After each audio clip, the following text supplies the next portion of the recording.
ਲਓ ਸੱਜਣੋ ਤੇ ਮਿੱਤਰੋ ਫੈਸਲਾਬਾਦ ਦੇ ਵਿੱਚੋਂ 50 ਤੋਂ ਜ਼ਿਆਦਾ ਬੰਦਿਆਂ ਦਾ ਕਤਲ ਕਰਨ ਵਾਲਾ ਮੁਲਜ਼ਮ ਜਿਹੜਾ ਕਿ ਪੁਲਿਸ ਨੇ ਗ੍ਰਿਫਤਾਰ ਕਰ ਲਿਆ।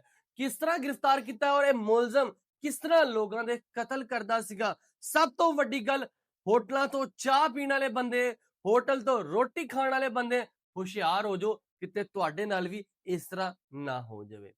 ਮੁਲਜ਼ਮ ਸ਼ਹਿਜ਼ਾਦ ਜਿਹੜਾ ਕਿ ਸਰਗੋਦਾ ਰੋਡ ਦੇ ਥਾਣੇ ਦੇ ਪੁਲਿਸ ਨੇ गिरफ्तार किया है और उन्हें सारा बकूआ दसिया है।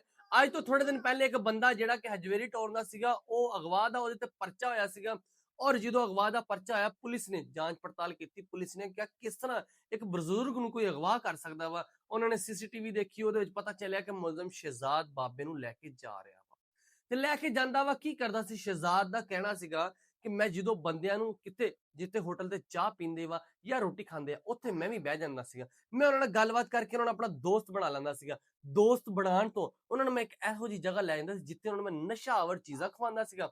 ਖਵਾ ਕੇ ਉਹ ਬੇਹੋਸ਼ ਹੋ ਜਾਂਦੇ ਸੀ। ਮੇਰਾ ਕੰਮ ਹੁੰਦਾ ਸੀ ਸਿਰਫ ਉਹਦੀ ਸਫਾਈ ਕਰਨਾ, ਮਤਲਬ ਉਹਦੀ ਜੇਬ ਚੋਂ ਪੈਸਾ, ਮੋਬਾਈਲ ਜਿਹੜੀ ਸ਼ਾਇਦ ਕੱਢ ਕੇ ਲੈ ਜਾਣਾ। ਮੈਨੂੰ ਤੇ ਪਤਾ ਹੀ ਨਹੀਂ ਸੀ ਮੇਰੇ ਤੋਂ ਪਿੱਛੋਂ ਬੰਦੇ ਮਰ ਜਾਂਦੇ ਆ, ਕਿਉਂਕਿ ਨਸ਼ਾ ਜਦੋਂ ਇਹ ਗੋਲੀਆਂ ਖਵਾਉਂਦਾ ਸੀਗਾ ਬਜ਼ੁਰਗ ਜਾਂ ਪੁਰਾਣੇ ਬੁੱਢੇ ਬਾਬੇ ਜਿਹੜੇ ਹੁੰਦੇ ਨਾ, ਉਹਨਾਂ ਨੂੰ ਨਸ਼ਾ ਜ਼ਿਆਦਾ ਹੋ ਜਾਂਦਾ ਸੀਗਾ ਤੇ ਜ਼ਿਆਦਾ ਨਸ਼ਾ ਹੋਣ ਦੀ ਵਜ੍ਹਾ ਤੋਂ ਉਹ ਜਿੱਥੇ ਪਏ ਜਿੱਥੇ ਡਿੱਗੇ ਉੱਥੇ ਦੇ ਉੱਥੇ ਰਹਿ ਜਾਂਦੇ ਸੀਗੇ ਔਰ ਉਹਨਾਂ ਦੀ ਮੌਤ ਹੋ ਜਾਂਦੀ ਸੀਗੀ। ਤੇ ਇਸ ਬੰਦੇ ਨੇ ਕਿਹਾ, ਮੈਂ ਇਹਨਾਂ ਨੇ ਇਨਕਸ਼ਾਫ ਕੀਤਾ, ਜਦੋਂ ਗੱਲਬਾਤ ਇਹਦੇ ਕੋਲ ਪੁੱਛੀ ਇਹਨੇ ਦੱਸਿਆ ਕਿ 50 ਤੋਂ ਜ਼ਿਆਦਾ ਬੰਦੇ, ਮੈਨੂੰ ਹੁਣ ਕੁਝ ਯਾਦ ਨਹੀਂ, ਤਕਰੀਬਨ ਕੋ ਮੈਂ 11 ਸਾਲ ਹੋ ਗਿਆ ਇਹ ਕੰਮ ਕਰਦਾ। ਇੱਕ ਹਫਤੇ ਦੇ ਵਿੱਚ 4 ਬੰਦਿਆਂ ਨੂੰ ਮੈਂ 4 ਬੰਦਿਆਂ ਦਾ ਮੇਰਾ ਟਾਈਮ ਹੁੰਦਾ ਕਿ ਇੱਕ ਹਫਤੇ ਦੇ ਵਿੱਚ 4 ਬੰਦਿਆਂ ਨੂੰ ਮੈਂ ਲੈ ਕੇ ਜਾਣਾ, 4 ਬੰਦਿਆਂ ਨੂੰ ਲੁੱਟਣਾ ਵਾ।